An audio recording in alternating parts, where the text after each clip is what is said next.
everyone, and welcome to the second video about making a pink ruffly robe a la Française. This ensemble has two main pieces, the petticoat or underskirt, and an open front robe or overdress. If you missed the video about making the petticoat, it will be linked down below. I'll also link pictures of dresses I used for inspiration, books I used for reference, and a link to today's sponsor, which is Skillshare, but I'll talk more about them later on. Today I'm focusing on the dress part of this costume, which is infinitely more complicated and intimidating, but I'm going to do my best and I'm going to share the process with all of you. The visible parts of this dress are draped and sewn over a fitted lining, which is cut from an entirely different pattern, and I'm going to be making that part first since it serves as a foundation for the gown. These pieces are getting cut out first, too, and I'm cutting them from a medium weight linen. And the two pieces on the left are going to be the real foundation. I draped these myself, but the style lines were heavily based on Janet Arnold's pattern. The piece on the right, however, is the lining for the stomacher, which won't be important until much later on.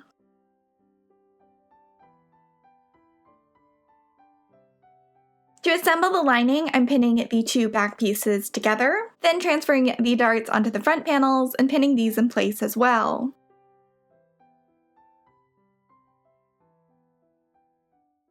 The darts and back seam were sewn, then ironed. I also think this is my first video featuring my new Gravity Feed steam iron, which is great, but its cord kept whacking the camera and tangling around the tripod, which was less great. The back seam was ironed open, then I top stitched the seam allowance down to create boning channels, and I also sewed up the side seams. Then that all got ironed and the side seams were pressed open. These were stitched down to create more boning channels, then ironed once again. Now the shoulder seam was done up and the lining was ready for boning. The boning helps stiffen the seams, keep tension on the fabric, and forces it to lay flat over the other foundation garments. This wasn't mentioned or shown in the patterns and garments that I referenced for this exact piece, but it was common in other gowns from this period. And I'm using plastic boning for this, which is sometimes referred to as synthetic whalebone. I'll leave a link to where I buy it down below.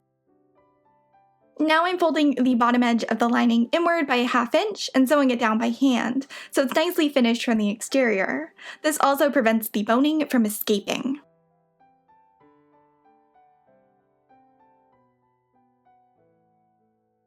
Now I'm sewing a ½ inch away from the arm opening, all the way around the arm opening. This is sort of a stay stitch to prevent the fabric from fraying past this point, but I'm also using it as a guide for where to turn the edge inward. Because we are using wacky 18th century sleeve setting techniques once more, which involve only seaming the bottom half of the sleeve to the garment. The top half is draped over the lining, then the strap of the outer layer of fabric is stitched over top. So the top half of the arm opening in the lining needs to be turned inward and hemmed, which is what I'm doing here, and I'm clipping into the seam allowance before turning it so it sits nice and smooth. And it was sewn down by hand with running stitches. Now the lining for the dress is done. I know I called it the foundation for the dress earlier, but that's a bit misleading since this dress is worn over 4 foundation garments, which give it its actual shape.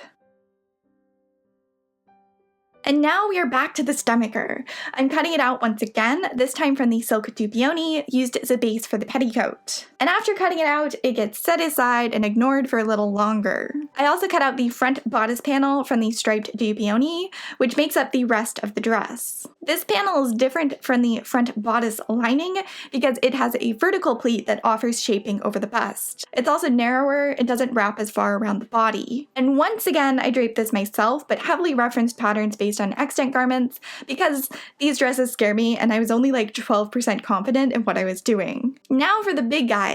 The body of the dress has 3 pattern pieces. 2 are cut twice, shorter, and make up the side and front of the skirt. And the other one is longer and makes up the sack, which drapes downward from the back neckline to the floor, meaning it also makes up the entire back of the skirt. But I'm cutting out the front/side skirt panels first. You might notice a seam going horizontally across these. That's because my fabric wasn't wide enough for these pieces. And for some silly reason, these stripes on this fabric run horizontally across the fabric. So to keep the grain line intact, seams had to be sewn. But this is pretty common to see in historic gowns, so I've decided that it's fine. After cutting these pieces out, I used a water-soluble fabric marker to mark the pleats. And like with the petticoat, these pleats are weird. They taper down to almost nothing at the top, but flare out dramatically to form enough volume to sit over the pannier. And even though I'm marking these pleats, they won't be pleated until much later on. The next step is actually sewing the front/side skirt pieces together, and I'm doing this with French seams. I explain French seams in literally every video, so I'll save you from it this time, and instead I'll talk about today's sponsor.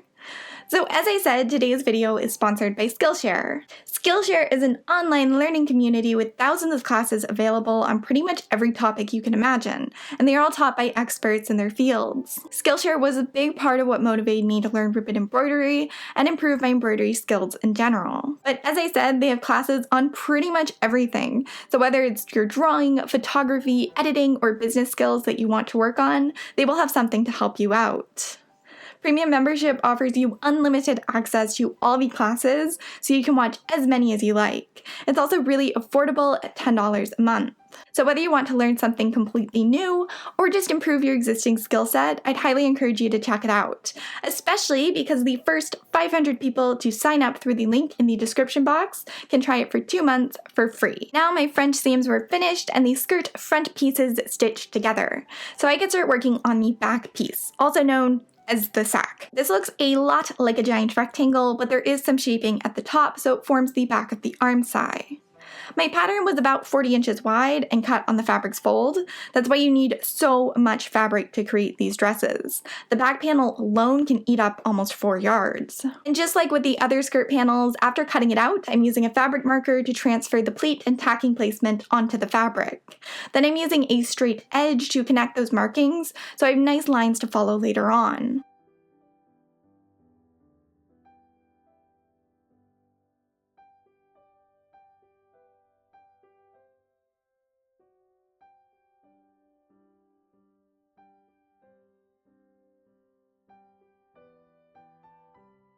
Now all that volume will be pleated down to about 10 inches, and this is done with Watteau pleats, which is a mixture of double box and double knife pleats.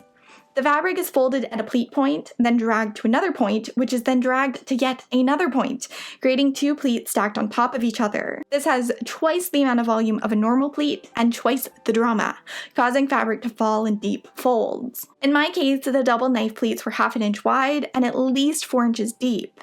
These were placed on either side of double box pleats. In some cases, these pleats were only tacked at the top edge and hung free from the top of the wearer's back, but the silhouette became more streamlined, yes, this is considered streamlined, and fitted to the wearer's body as the 18th century progressed. That's why I'm pinning the top 6 or so inches of these pleats down. Once everything was pleated, I began sewing the pleats down by hand, and as I said, I'm only stitching the top 6 or so inches down, and I'm using really tiny running stitches for this. I removed the vertical pins as I sewed and moved them so they sat in a straight line, 6 inches away from the top of the pleats. This point will end up being tacked to the lining later on, and the pins just help me visualize how it will drape after doing that.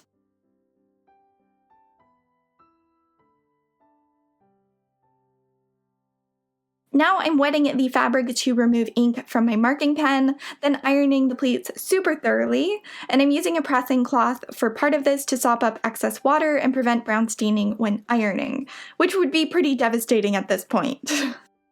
Now I'm pinning the front skirt panels to the sides of the back panel, and these were sewn with a normal 1/2 inch allowance, then the seam allowance was trimmed with pinking shears and ironed.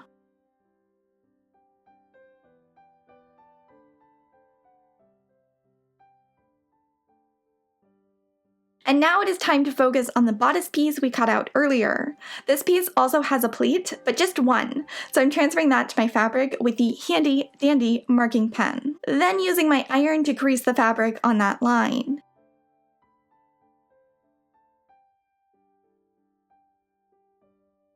I sewed this pleat down by hand using running stitches, but this was all covered by trim later on, so I could have saved myself 5 minutes and done this by machine.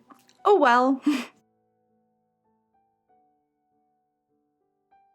These pieces were wet to remove the ink from the marking pen, then ironed once more. Now the pieces were sewn to the upper part of the back panel.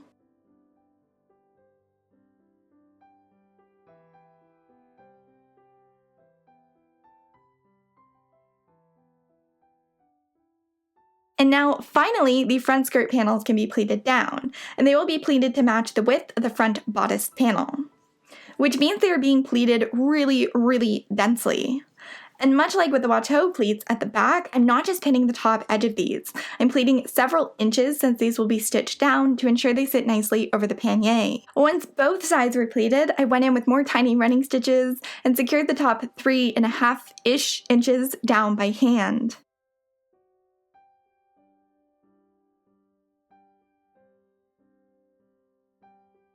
Now I'm turning the bottom edge of the front panels inward by 1/2 inch and pinning them over top of the skirt panels so the raw edges are even. And the skirt has a larger hem allowance at the front edges, so it ended up being 1 inch wider, but it's pretty much perfect. I did a test fitting at this point, then sewed them together with slip stitches.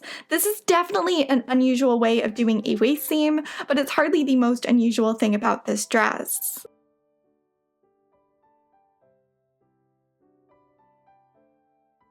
Now I'm pinning the lining to the front edges of the dress with the right sides facing each other.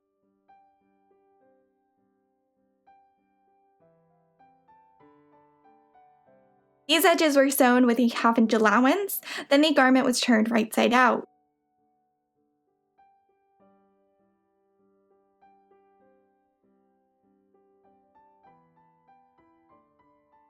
I pinned across the front edges so everything sat nicely.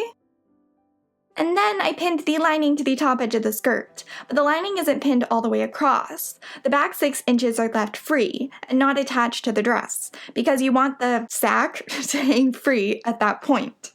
The bottom edge of the lining was secured to the dress with whip stitches. And I also secured the lining to the dress vertically, about 3 inches away from the center back on either side with small running stitches, and 6 inches away from the top edge across the point that was pleated. And all of these stitch placements and stitches were shown in Janet Arnold's book.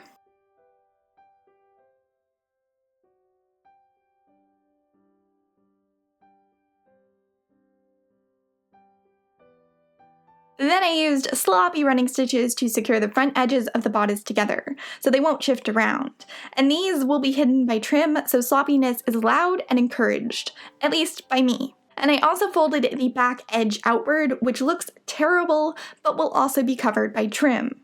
And that was sewn down with whip stitches. Then I folded the front edges of the skirt outward by 1.5 inches and basted them down. And the reason these are turned outward is because, you guessed it, the trim will cover it. Ruffled trim was like the bias binding of the 18th century. We can use it to make all of the edges look pretty. And now, for real this time, we can work on the stomacher. Off camera, I ironed the edges inward by 1/2 inch on both the silk layer and the linen layer. Then I pinned the layers together with the wrong sides together. The layers were slip stitched together, and these stitches are going through the seam allowance of the silk layer, so they aren't visible from the outside. And I repeated this with the other stomacher panel.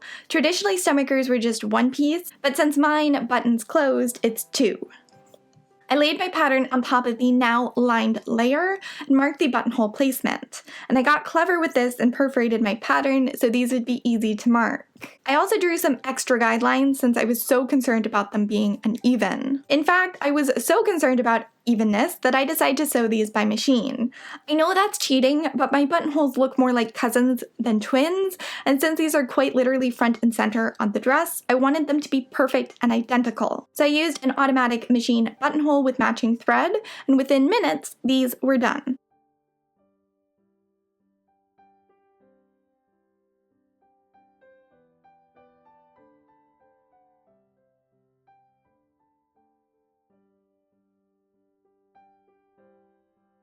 I clipped open all the buttonholes, and someday I will buy a die for opening buttonholes so I don't have to film this mess of a process, but today is not that day. Then I fray tacked both sides.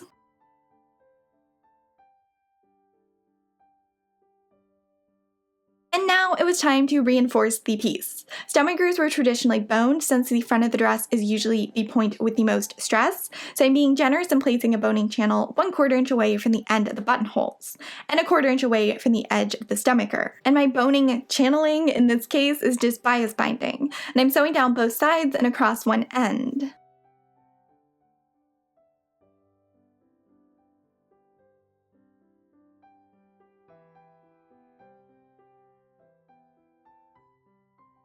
For the other side of the stomacher, without buttonholes, I switched it up and added 2 channels to the front edge with a 1/4 inch gap between them, and that gap is where the buttonhole will be sewn. But first, I had to add boning to all of the channels, and carefully stitch the open ends of those channels closed. And I'm using lots of small stitches for this because boning popping out and jabbing you in the chest is not great, and it is not a problem exclusive to the 21st century and underwire bras.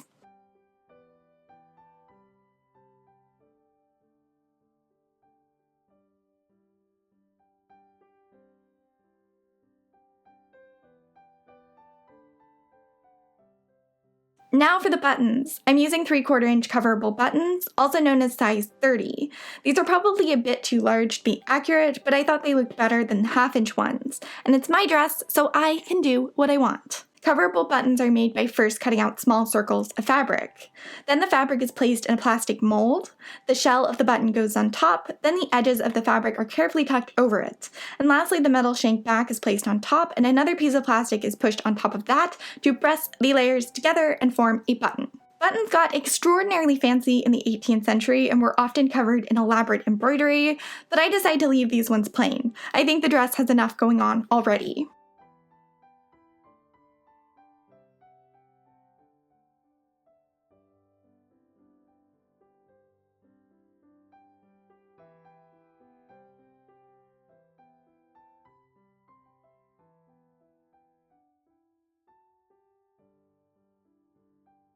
And I made 10 of these in total, including one rascally one who tried to escape. These were sewn between the boning channels until I had a nice straight line of them.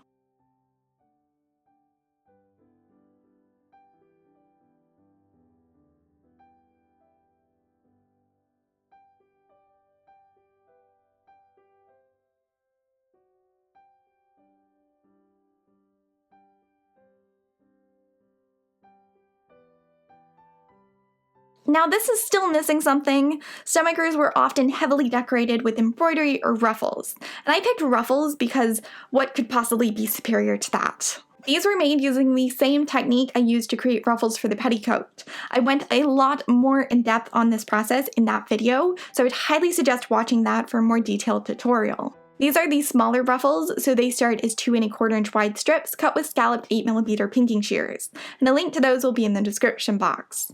Then I drew 3 dots in a triangle pattern that is about 1 inch wide, and these triangle patterns are spaced 2 inches apart. And I quite impressively managed to have my hand covering all of this. Sewing by hand, I stitch through each dot in an under, over, over pattern. So my thread is on top of the fabric for 2 stitches and under it for 1. Then the thread is pulled taut so the points are drawn together, and I stitch through the points and make a knot.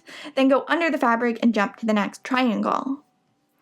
This is repeated all the way along, and it creates a unique texture similar to the ones in extant garments, and it's kind of a variation on smocking. And it takes so long that my nail polish color changed before I finished. Even though I love how this effect looks, it doesn't really create ruffles, so I'm using running stitches for that, which are pulled taut as I sew to form gathers. These stitches are placed 1/4 inch from one edge and just below the line of smocking in the center. And I'm gathering it down to half the strip's original width, maybe a little more, so 1 yard of fabric would form 15 or so inches of ruffle.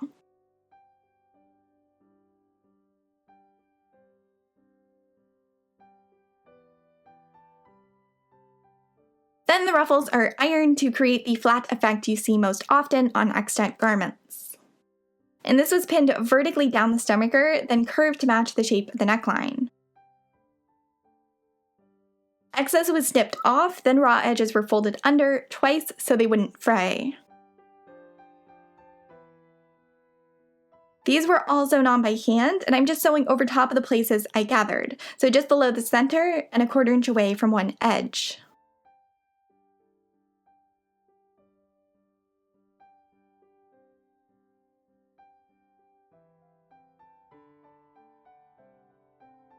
Now it is finished. Isn't it beautiful? Most often, stomachers formed to be closures for these garments and were pinned to the front of the dress as opposed to sewn.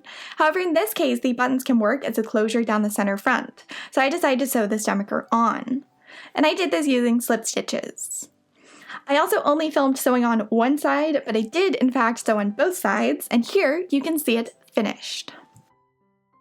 Now for sleeves. You didn't see me cut these out earlier because I procrastinate making sleeves for as long as physically possible. If I was as good at drafting sleeves as I am at avoiding drafting sleeves, I would probably not procrastinate drafting them nearly as much. Anyway, these were cut out and I made sure to notch the fabric where it would meet the strap and where it should meet the pleat. Those will help me position it properly. And they were sewn with 1/2-inch French seams.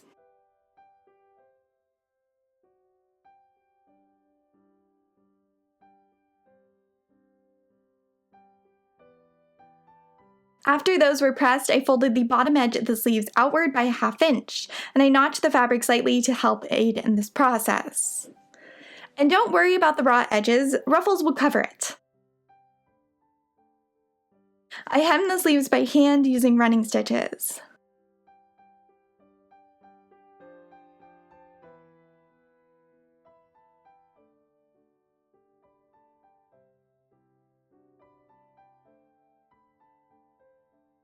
And now for the fun part, setting them. So like I said earlier, the bottom half of the sleeve will be sewn on with a traditional seam. So I'm pinning that portion to the dress, making sure that my notches line up.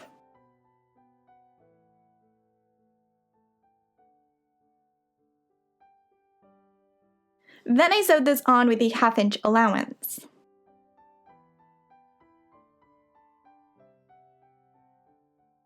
Now I placed the dress on a dress form and I pulled the top layer of fabric away from the arm side.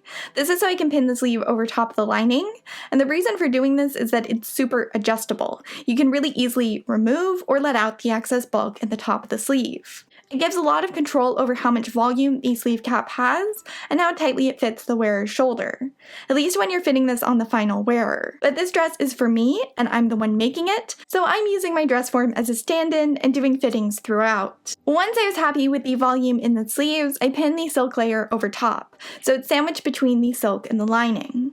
Last time I attempted this, I was using a flannel, and it was much easier with silk since it isn't as bulky, but it was super stiff, so the hardest part was smoothly turning the silk layer inward around the arm side. I couldn't get it perfect even after many attempts, but luckily our dear friend, the ruffles, will cover part of it.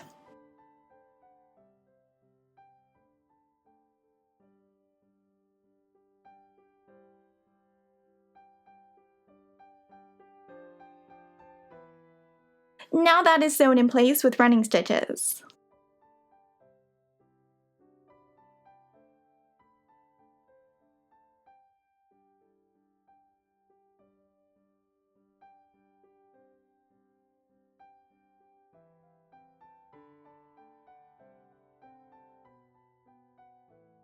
And now it's time for the hem. I leveled the hem on my dress form with all the appropriate foundations underneath it, then turned the hem inward by 3/4 of an inch twice using my iron. The hem was sewn down by hand using running stitches, which seemed to be the most common method based on my sources, which are mostly Janet Arnold's and Nancy Bradfield's books. Also, I don't know what happened because, as I said, I leveled the hem over the proper foundations, but it raises really weirdly and awkwardly at the side where the two front panels meet. Like it looks like a giant chunk was taken out of it. So I'm going to have to add extra fabric to that point and rehem this. But I didn't have time to do that before taking worn photos, so please just ignore that teensy thing.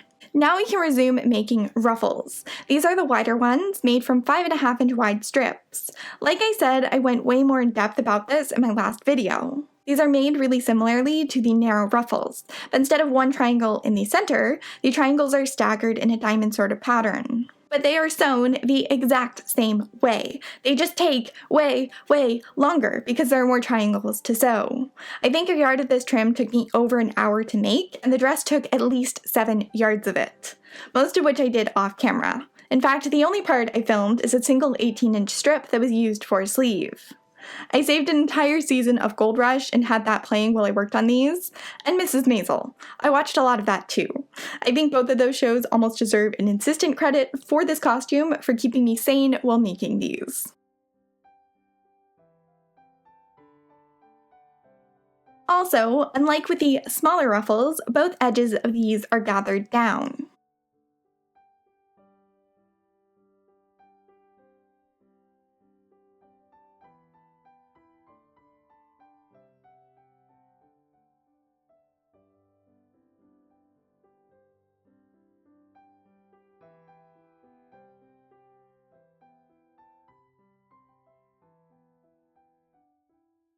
Then these were ironed, and that's that. Now these beauties could be pinned on. I started by pinning a wider ruffle all the way around the front of the dress, and I mean all the way. This ruffle is over 5 yards long and goes from the hem of the dress to the waist, around the neckline, back down the other side of the dress. Then I placed a narrower ruffle parallel to that, tapering down from the hem to the waist. These were sewn on by hand with stitching on either side of each ruffle.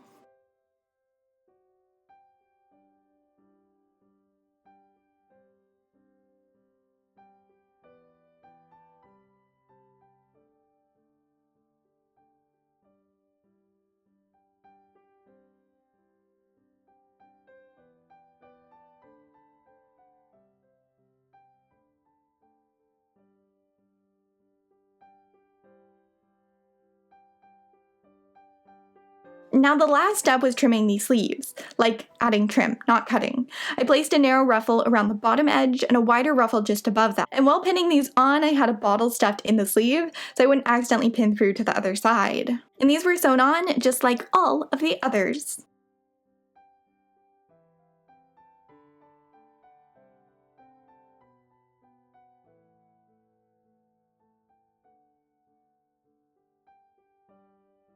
And that's it! The dress is done! As I said, it buttons close down the front, which makes it really easy to get on myself. It's worn over a chemise, stays, a pannier, a quilted petticoat, and the matching petticoat I made in a previous video. Oh, and it's paired with a hat, of course. Aside from the hem, I am ecstatic with how this turned out. I was so afraid of this project, and I did not think I would be able to draft a successful pattern for this.